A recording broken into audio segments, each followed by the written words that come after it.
Shalom, selamat pagi Bapak Ibu Saudara-saudari yang dikasihi Tuhan Yesus. Untuk mengawali aktivitas kita di pagi hari ini, marilah kita sejenak mendengarkan firman Tuhan. Kita berdoa.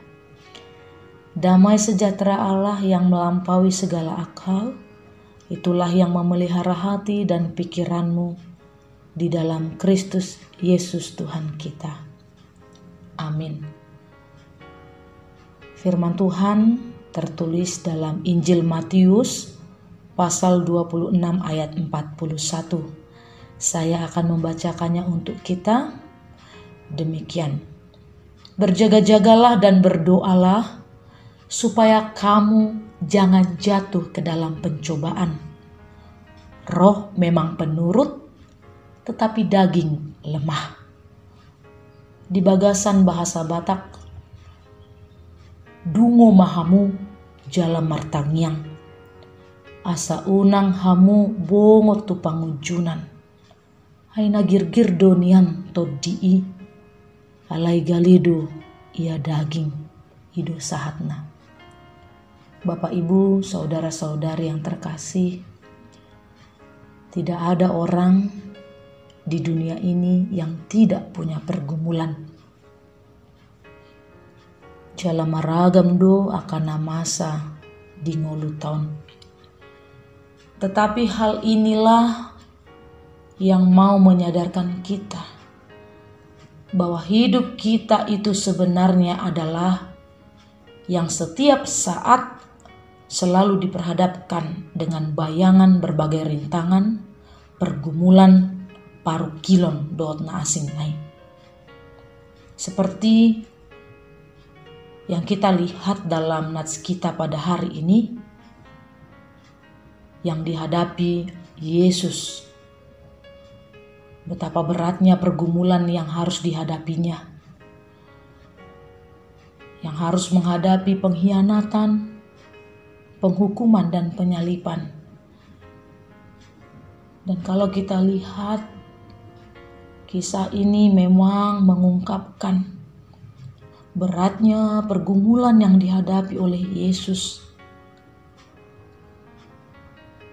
Kalau kita melihat di ayat 37, sebagai manusia yang mengalami kesedihan dan ketakutan yang mendalam, bahkan ketakutan dan kesedihannya itu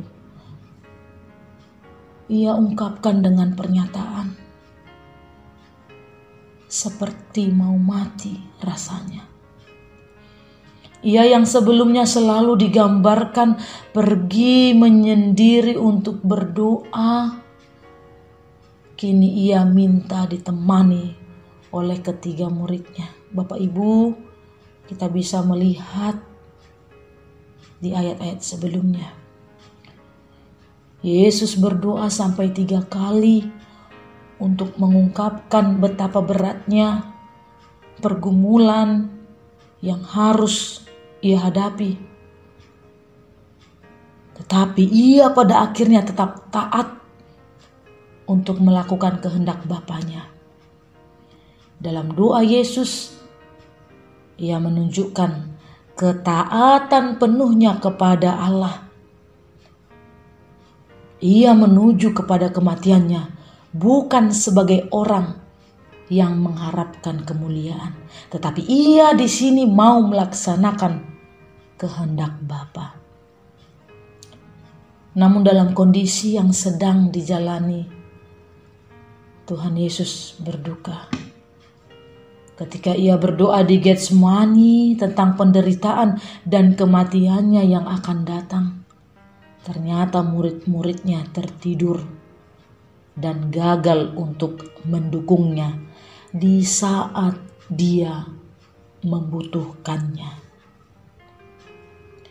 Dan Tuhan Yesus mengungkapkannya dengan perkataan, "Tidakkah kamu sanggup berjaga-jaga 1 jam dengan aku? Berjaga-jagalah dan berdoalah supaya kamu jangan jatuh ke dalam pencobaan. Roh memang penurut, tetapi daging lemah. Bapak, Ibu, saudara-saudari, dua hal penting inilah yang harus kita lakukan dalam hidup ini, yaitu berjaga-jaga dan berdoa. Dalam prakteknya justru itulah yang sering terlupakan dalam hidup kita. Oleh karena itu kita sering menjadi lemah dalam kekuatan spiritualitas. Berjaga-jaga di sini artinya waspada, cermat, selalu sadar akan apa yang terjadi di sekeliling kita dan mengawasi diri kita ini agar bertindak benar.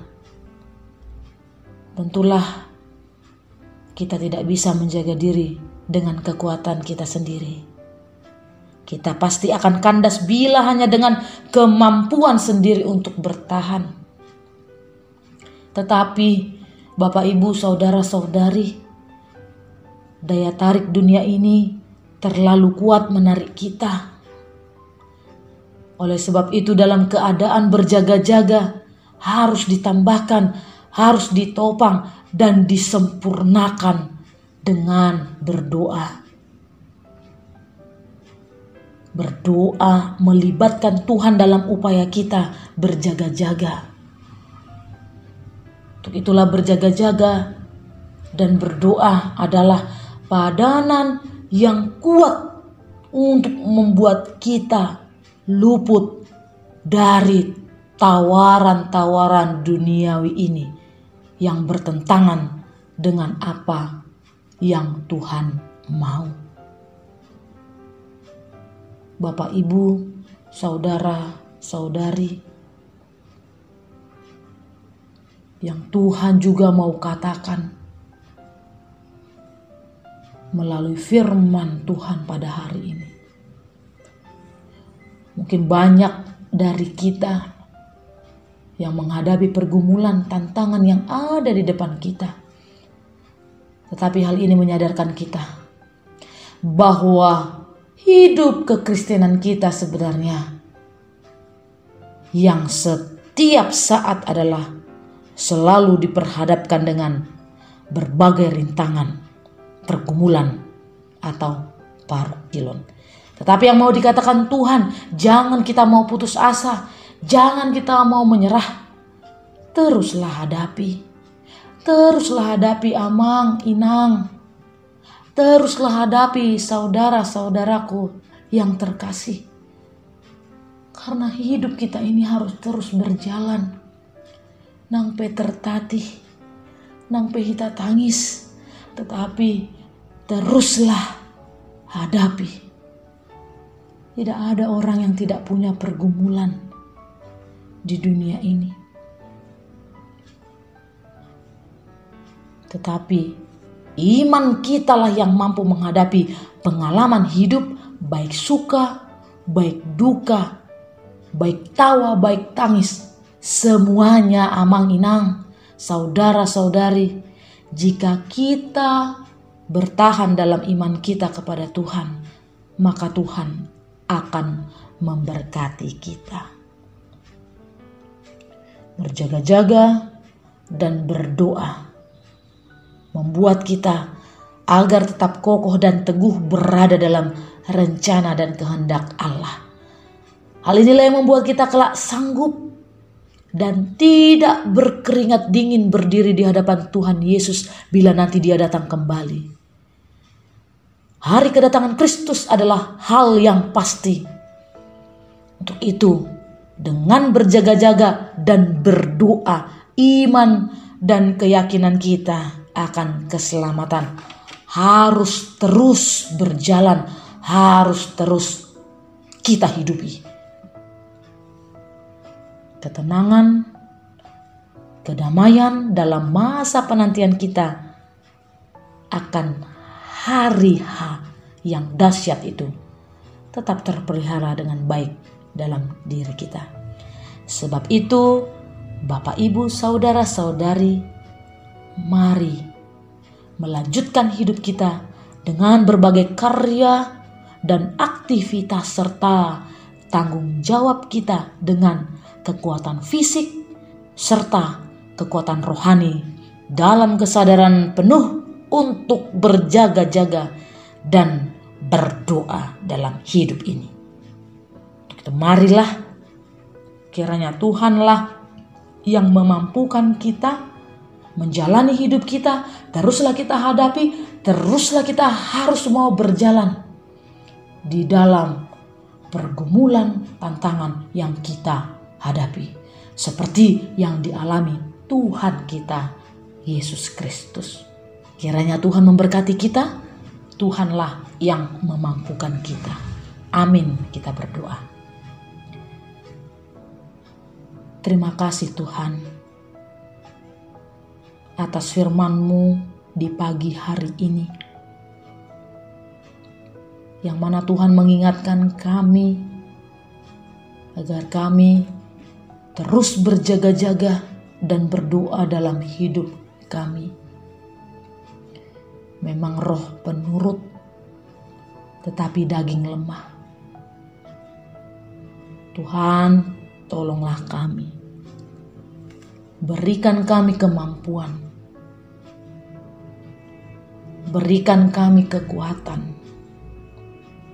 Tidak ada orang yang tidak punya pergumulan di dunia ini. Tetapi kami yakin dan percaya, jika kami bertahan dalam iman kami kepada Tuhan, pasti Tuhan akan menolong kami. Ajarlah kami Tuhan. Seluruh kehidupan kami serahkan ke dalam tangan Tuhan. Dalam Yesus Kristus kami berdoa dan mengucap syukur. Amin. Selamat kembali beraktivitas Amang Inang. Kiranya Tuhan memberkati kita. Horas.